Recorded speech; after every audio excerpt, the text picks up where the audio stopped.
baheula di alam arwah dikaluarkeun seluruh roh mimiti roh nu pertama teh begitu keluar ini adalah ahli sorga geus wa bi amali ahli jannah ya'malun kaluarkeun deui ku Gusti Allah diusap tonggong Kangjeng Nabi Adam tak kalah luar kabeh ieu mah pinaraka naudzubillah min zalik masyaallah wa bi amali ahli nar ya'malun Allah karim jadi geus jelas anu pisorgaeun geus ditarget ku Allah sekian triliun anu ahli neraka sekian geus moal pahili moal dasar tiba heulana neraka neraka bae dasar tiba heulana surga surga bae geus moal pahili Allah karim enta klarisi aju kumaha tuh teu kumaha bedana urang bisa kuari ningali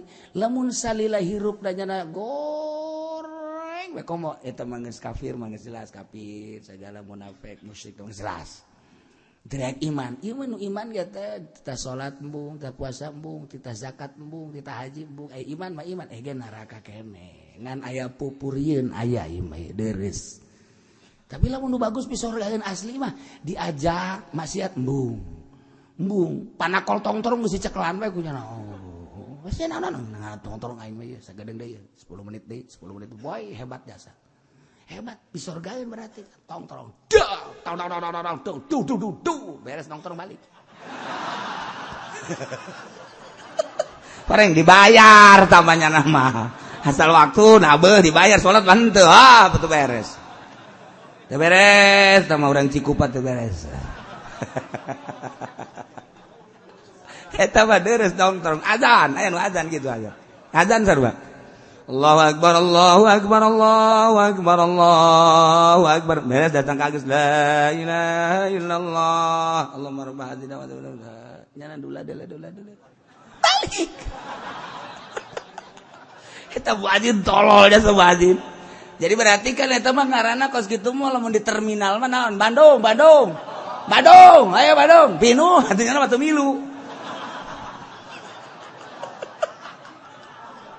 cala terminal artinya geus sarua cara salat masyaallah kumaha cenah kieu teh cara salat kos kitu neraka subuh bae aduh ya arwah darurun tak diasupkeun deui ku Gusti Allah plak tinggal ke hiji-hiji melalui zuriat-zuriatah Kanjeng Nabi Adam tak datang ke ayeuna selama aya keneh arwah nu baheula encan anggeus moal ka kiamat ke geus anggeus karena kiamat masyaallah huru-harana geus diayakeun kabeh nabi anu pertama ke umat takos kieu ke datang deui nabi umat takos kieu ke terakhir ke nabi Kangjeng Nabi Isa umat takos kieu terakhir Kangjeng Nabi Muhammad sallallahu alaihi wasallam baheula urang kabehan arwah geus ngaku dipayuneun Gusti cek Allah alastu bi rabbikum qalu bala syahidna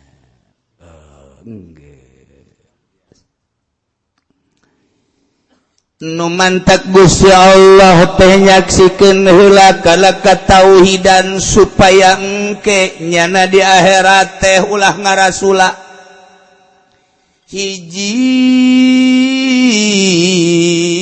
Allah yaqulu ulah ngaromong nyana yaumal kiamat dijaga pae kiamat ketika dihisab teh ulah ngomong inna kunna an hadza ghafilin Gusti ieu teh neraka teh jang saha cak malaikat jang sia nah atuh ajmaka di kanarakakeun Gusti apaan sia teu iman ka aing apaan Gusti abdi teh poho sehingga abdi teh nyaho kana tauhid apaan aing geus kirim Rasul abdi teh zamanna jeung Rasul teh kapan jauh Gusti Rasul mah baheula tahun genep ratusan Hijriyah tahun genep ratusan Masehi ai abdi mah ayana tahun 2000 tahun 2015 jauh ka nabi pan aya Ki Pudoli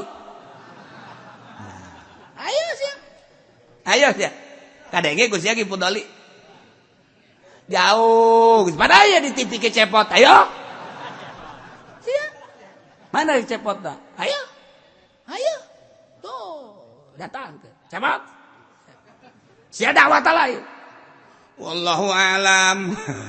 Ya sewa terserah jana geus ka ditu. Ngan aya tanda-tanda unggal lembur mantak diayakeun utusan eta. Ustad anu eta utusan. Endeu kumaha ngahelakna. Cenah abdi mah di kota baheula aya kiai sejuta umat. Beuh, kurang kumaha sih ayo. Mantak di kota ge diaya-ayakeun ku Allah supaya engke ieu kafir-kafir teh ulah ngomong inna kunna an hadza ghafilin kami mah Gusti ieu nu mantek teh iman teh poho sehingga kami teu nauhid tak ulah datang ka dinya nu mantak baheula di alam arwah ditanya heula alastu birabbikum qalu bala syahid hiji nomor kedua yaqulu innama asyraka abauna min qabl jaga di akhirat begitu dihisab teh kafirin teh kapan geus digrupkeun teh nama geus bakal didorong make seuneu ka neraka tidinya ngaromong Gusti abdi kunaon nu mantak di ka neraka teu nauhidkeun nu mantak abdi teu nauhidkeun kan abdi manuturkeun bapa moyang abdi ja bapa moyang abdi ge bapa abdi ka gereja bapa abdi ka gereja bapa kolot abdi ka gereja anu ka gereja apan bapa moyang abdi teh ka kelenteng bapa moyang abdi ka kelenteng abdi panuturkeun Gusti jameureunanan bapa-bapa abdi jeung emak-emak abdi uyut-uyut abdi anu ka gereja bapa moyang abdi anu ka kelenteng tah Gusti pan wa kunna dzurriyyatan min ba'dihim abdi masa kadar anak cucu sabada bapa-bapa masa si abdi kudu dikanarakakeun apa tuh likuna bima fa'alal mubtilun apakah Gusti bakal nyiksa kalau pagawean bapa-bapa moyang abdi anu saralah tah bapa atau nu kudu disiksa mah abdi mah teu kudu disiksa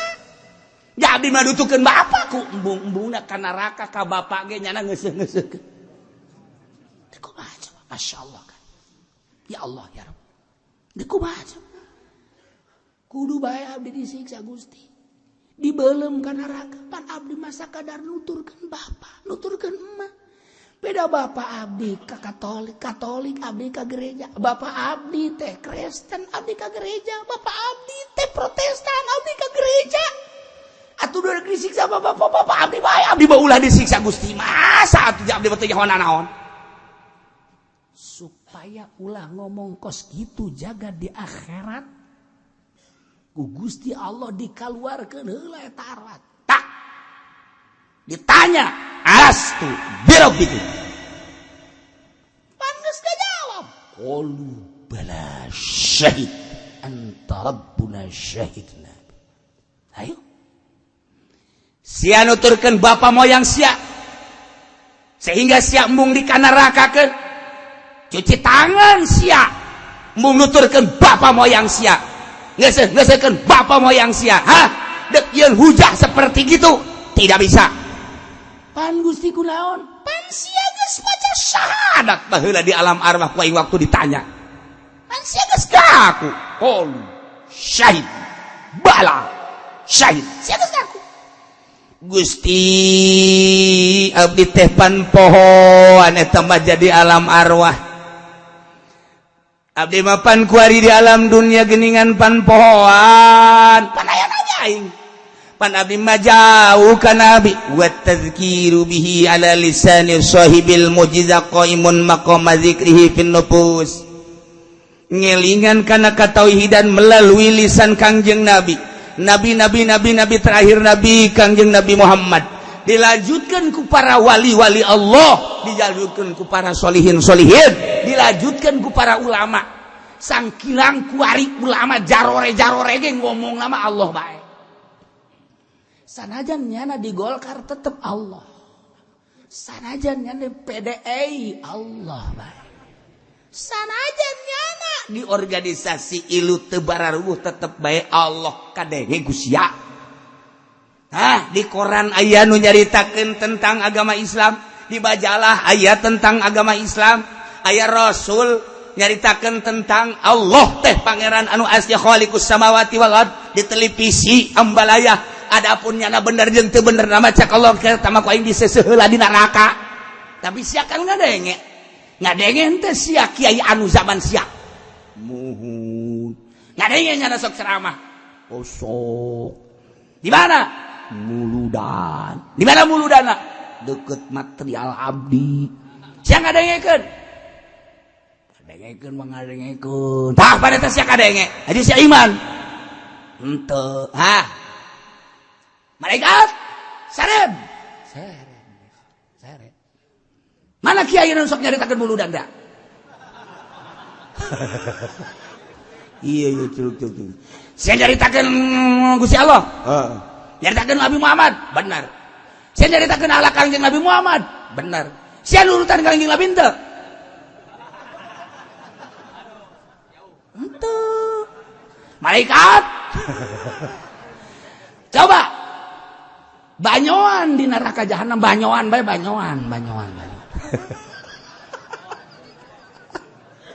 Kabatur bisa Muhammad. Wah, ahlak Kangjeng Nabi mah di mana-mana mapah jana matungkul. Aisyah. Hampura Gusti sok tanggah. Kangjeng Nabi mah akhlakna di mana dahar teh nya mah make yamin laisa bisyimal sebab syimal mah yadu setan. Aisyah sakapeung make kenca. Kangjeng Nabi mah tilok make lepis. Aisyah amere bupati sama lepis. Sia hayo sia ta. Malaikat ulah kebal teh banyoan bae make cai nupang panasna di banyoan. Ya, kumaha tadi banyak. Ya melepuh sih. Maju dagingnya kalah luar biasa. Tinggal tulang doang. Kumaha panas? Wallahu a'lam. Banyak kena enggak sih eta coba? Si eta aya jadi dia. Tuh. Ieu gereja. Ya Allah. Ibakeun heulanan. Tah, ieu kafir. Munafik. Musik. Anu nyana dek berhujah di hareupeun Allah. Gusti ja abdi mah poho, teu bisa kitu. Gusti, ja abdi mah nuturkeun bapak, teu bisa kitu. Sebadan aya Rasul. Abdi mah jauh teh Rasul. Aya nabi-nabi, aya wali-wali. Abdi mah pan teu ka zamanan wali-wali sanga mah. Aya ulama-ulama kiai. Sia tahun sabaraha? Hirup sia, ayo. Abdi mah tahun 2015. Zaman saha sia? Zaman Ki Soleh. Sia ngadegeun teh ka Ki Soleh kafir. Henteu. Sia Ki Soleh mah tuh ka ditu ka surga sia. Nah, sia ayo. Mata kayu bae geus kiai mah pokona bener untuk mau ceramah bae geus pokona. Ayo geus mah urusan ikhlas jeung teu ikhlas mah tah mangke ku mangke tah mah geus lah. Pokona ayo bae geus di partai, anu di organisasi, anu di pemerintah, anu di pondok ayo we ceramah nyeramahkeun Allah. Abeh engke ieu kafir-kafir teu bisa ngahujah. Sakitu masyaallah. Keluarga gahujah di Amerika, masya Allah karim, informasi tentang Islam luar biasa. Di Jerman, informasi tentang Islam luar biasa. Di Moskow, Soviet luar biasa tentang Islam, bahkan gigih jasa. Di Uni Soviet ya, deket kan ke Uzbekistan. Urang Uzbekistan mati baheula, nya nama dakwah. Nu datang ke Indonesia ke Ibrahim anak sabandi urang Uzbekistan. Wali sangat. Urang kuari di dieu gedang baheula komo urang Uzbek datang ka ayeuna. Terus cenah mah. Mentak geus ngarewas ka kula kiai kalau pengen tahu ulama yang paling istimewa di Moskow ada. Boh, suka di Moskow iya di Uni Soviet. Nanti saya ajak kiai ke sana. Masyaallah, aing ditembak wali. Di sana ada di jantung kota Uni Soviet Moskow. Di situ ada ulama yang sulit diketemukan, orangnya orang Uzbekistan. Masya Allah karim. Banyak orang yang masuk Islam ke situ. Dia dakwah terus. Geus aya masjid di dieu. Anu ngarumatna masyarakat orang Uzbekistan. Ya Allah, terus baik.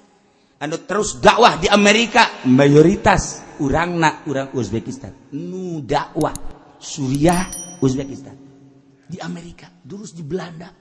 Ya nama terus bae dakwah teh. Ya Allah ya Rabb. Tetapi urang ge boga ye napas anu seger diakui di dunia dakwah Islamnya orang Indonesia. Sebab orang Belanda loba nu asup Islam karena dakwah orang Indonesia. Di Amerika ge sebagian asup Islam karena dakwah orang Indonesia. Termasuk di Jerman aya nu loba nu asup Islam dakwah orang Indonesia. Jadi aya orang Indonesia tetap juluduk.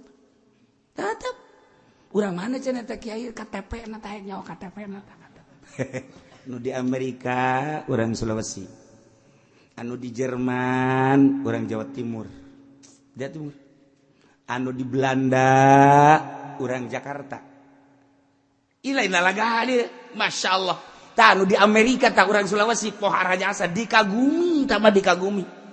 Di Amerika urang Indonesia, di Belanda urang Indonesia. Ya Allah, di sisi lain urang Indonesia pernah mencuat dunia jadi vokalis di Belanda. Urang Lampung, urang eta Maluku tama. Siapa tuh ya? Mari cari tagal lagu itu. Orang Indonesia emang gue begitu, Masya Allah. Urang kula lamun nyanyi gitu lagunya, nah tuh bisa. Tuh siapa ngalah-ngalahkan gak aja. Ya, nada naik. Nah, agak juga.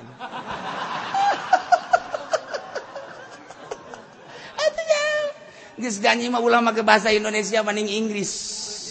Masya Allah. Eta orang mana? Orang Indonesia. Orang mana? Orang Lampung. Hebat dah. Nah, ieu mah kuari keur carita dakwah. Kajian manu kos kitu mah ambalaya. Orang Indonesia mah jago judi sadunia orang Indonesia. Di Malaysia, Amerika eleh, Jerman eleh, orang Indonesia di Malaysia. Judi naon? Mali bejakeun. Nu bogana sa mali bejakeun. Di Malaysia ayana bupati ge sok dari itu segala gubernur. Kumpul-kumpul doang. Sekali-sekali lah judi. Cina, lobana Cina malu. Ambalaya di Malaysia. Di mana cenah? Hayu kayak kaditu naik tongkang. Naik tongkang kayak ngebebes ya kaditu. Aduh Gusti Allah. Indonesia dakwah lain lalagan. Masya Allah hebat. Lamun baheula di Mekah imam haram orang Indonesia nu dipilih jadi imam haram teh minimal kudu hafal tafsir 3. Berarti geus tiba heula kapan? Tiba heula Syekh Ahmad Khatib Syambas imam haram, Syekh Nawawi baheula kungsi jadi imam haram. Kabelah dieuna terus ya kitu Syekh Ma'mun Banten Soleh eta teh kungsi jadi imam haram. Kemudian Garut itu pernah jadi imam haram. Ya Allah ya Rabbi, lain letik-letik Indonesia mempengaruhi dunia dalam bidang dakwah. Kuari ge masih terus kita. Numantak lamun di Amerika tajauh ke Allah, teu bisa nyeun hujah. Teu bisa.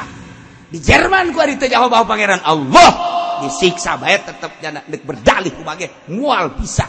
La yumkinuhumul ihtijaj bidzalik ma isyhadihim ala anfusihim bitauhid. Baheulana geus nyebut ketika ditanya alastu birabbikum qalu bala syahid. Mun kuari nyana pohoan pan aya kiai-kiai terus. Mantep urang kuari di satu sisi keur acak-acakan, di sisi lain saat acak-acakan nu asup Islam pohara jasa di Amerika, di Belanda, di Inggris. Lain lalagaan nu asup Islam. Bingungeun kuari. Kuari teh di bulan kamari bae di Amerika aya 3 gereja anu dibeli bulan kamari, 3 gereja dibeli dijadikeun masjid. Masya Allah eta kakak bulan kamari do. Encan bulan Ramadan. Ieu kakak sawal di Ramadan. 3 gereja di bulan Ramadan. Anu gereja dijieun dibeli dijieun masjid karena masyarakatna geus muslim. Masyarakatna geus muslim, gerejana dibeli dijadikeun masjid. Di bulan Syawal aya 3 gereja di sekitarna geus muslim. Mantap kuari teh dikhawatirkeun lamun Presiden Donald Trump wallahu alam cuma sakadar kasieunan wallahu alam ge apa yang terjadi ka ditu wallahu alam jak kuari ge anak buah Donald Trump teh ka urang tah si Haritanu eta teh anak buah Amerika danana langsung ti ditu sing hade teh sia nyana berkunjung ke pondok pesantren make sorban dibawa ku orang NU sing hade akidah awas langsung tama dana lagi di Amerika lah hayang sabaraha bae nyana teh kristenisasi Indonesia eta mah urusan nyana urangna sing hade kuari eta sebagai utusan opat nu jekel di Indonesia anu nyekel dekristenisasi teh nyana mamalana seukeun nyana hayang jadi presiden Ahok engke jadi gubernur rencana bakal jadi wakil presiden deuk kumaha coba ayo mun dicarakel ku nyana deuk kumaha ngantak kuari berusaha coba menggagalkan eta kiai-kiai sok ngararomong bagaimana cejakna kalau ada orang Indonesia cuman enggak jujur kemudian ada kafir jujur mana kunaon milih kafir jujur bodoh-bodoh teuing atuh dek jujur di mana pugunya ada ka pangeran ge teh jujur jujur kumaha ada ka pangeran bae geus bari ngabohongan atuh komo deui ka urang sia teh mah kiai payah tah anu ceramahna maningan kafir jujur cegiana teh kalau mun deukeut aing pencit bae sia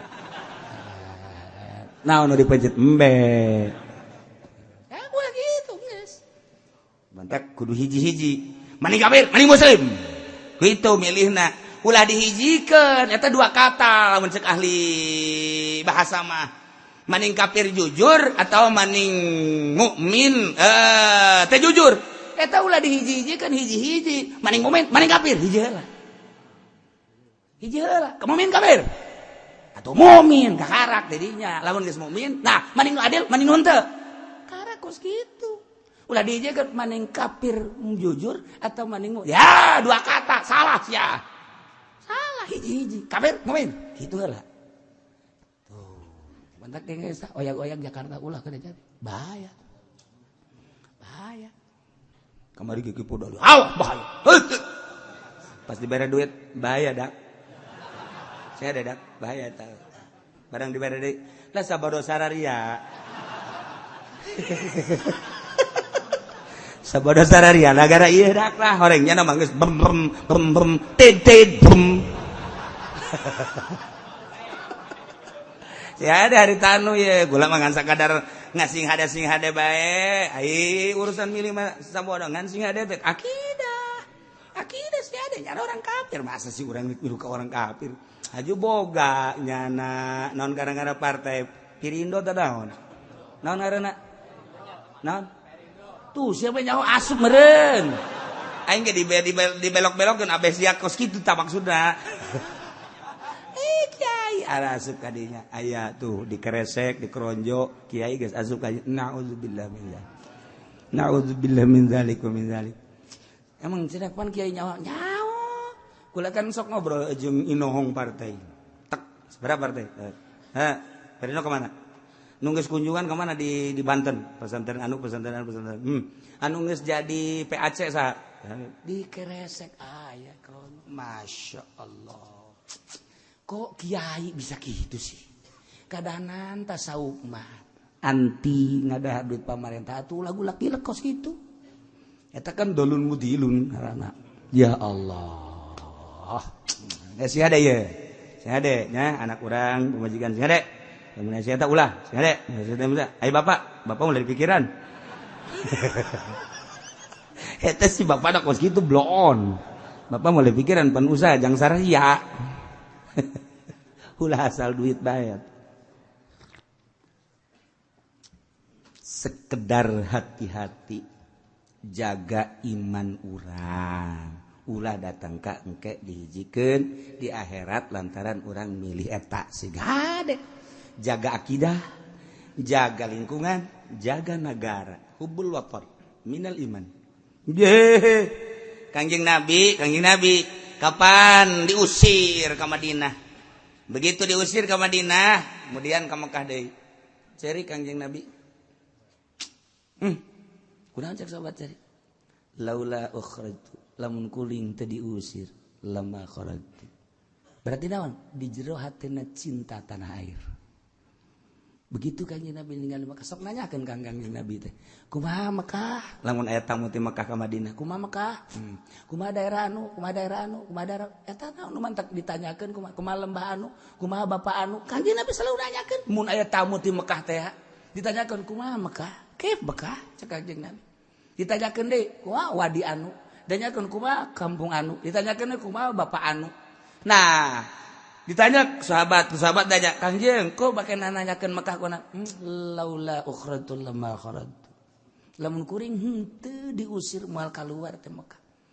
Kuring teh cinta Mekah lantaran aya Baitullah. Nah ieu keur carita Kangjeng Nabi cinta tanah air. Atuh urang ge pertahankeun tanah air. Mahnya kudu kafir cincek kudu jadi di dieu ngalalakon. Je Sundatan lah tuh. Masya Allah. Je ieu mah jang dalil we ke di akhirat aing ge beusi ditanya ku Allah. Bajar aing 1 juta teh Gusti. Saha caksina Haji Makmun beres.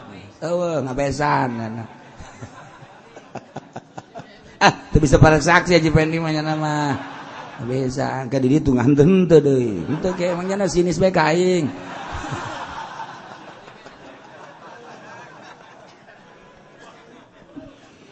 Wa kadzalika nufassilul ayati wa la'allahum yarji'un.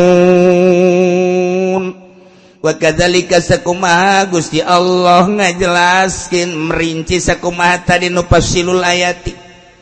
Kaula nu agung nafsil merinci kana ayat-ayat nubayyinuha mislama bayanal misaq sakumaha Gusti Allah nu dijelaskeun tentang perjanjian. Ieu teh liat tadabbaruha supaya malalikir para kufar-kufar kafirin anu geus jelas di negara-negara kafir komo di negara urang mah di negara Indonesia aya negara Islam lain ngan mayoritas Islam nu mantak lamun nyaritakeun tentang akhlak Kangjeng Nabi teh geus teu aneh di Indonesia mah sebab kiai-kiai teh boro-boro kiai artis ge ngadakwahkeun Kangjeng Nabi artis anu teu nyaho naon je di Bandung Kang Ibing be dakwah Muhammad ye di dia di Indonesia ka raja-raja dangdut dakwah niku bae kan Masya Allah haju lagu-lagu lagi deh lamun kurang didangekeun atuh lagu dakwah teh ya Allah ya Rabbi sok geura lagu naon coba lagu dakwah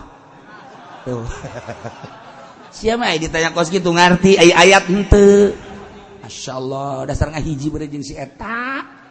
Nah, iya supaya mikir. Geus ngadenge kafir-kafir waya di Indonesia mah sangat ngadenge.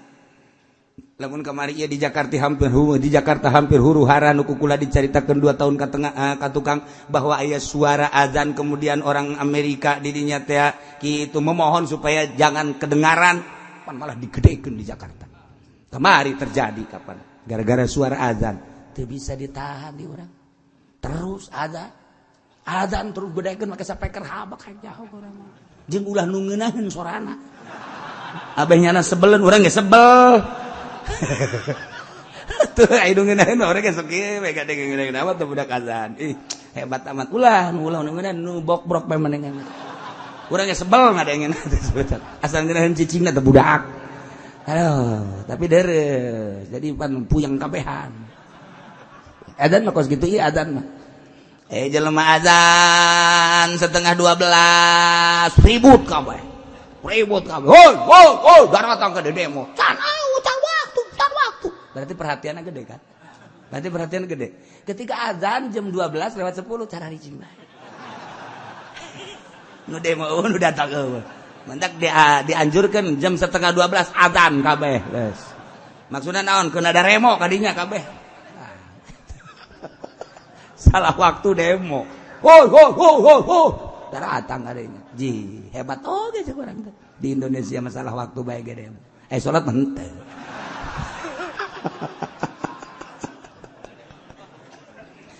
Wa kadzalika nufassilul ayati kitulah. Sakumaha Gusti Allah ngajelaskeun sakumaha tadi perjanjian-perjanjian di alam arwah. Nufassilul ayati kaula nafsil kana ayat-ayat maksudna supaya mikir jeung wala'allahum yarji'un supaya kafir-kafir babalik tina kakupuranana nyabut tina kakupuranana nyana jadi asup Islam patali jeung hidayah tadi masyaallah jelema-jelema gede nu di Inggris geus ada pisu Islam, di Amerika rupa, di Jerman gitu kayaknya. Pohara, di Bitung budak sakola asup Kristen. Batur bae geus asup Islam, kunaon di urang asup Kristen. Barang ku urang diperhatikeun hidayah. innaka la tahdi man ahbabta walakinnallaha yahdi man yasha. Mahal hidayah mah nu bogana lain Kangjeng Nabi komo urang, tetapi nu bogana Gusti Allah Subhanahu. Mudah-mudahan kafir-kafir berusaha rusup Islam. Mudah-mudahan urang nu geus Islam dibere tegar Islamna. Urang anu geus tegar Islam mudah-mudahan dibere daek mantap ibadah ka Gusti Allah sehingga dibere tetesan ma'rifat. Sinar ma'rifat ku Gusti Allah hingga urang terasa jeung Gusti Allah Subhanahu wa taala. Wallahu a'lam bishawab.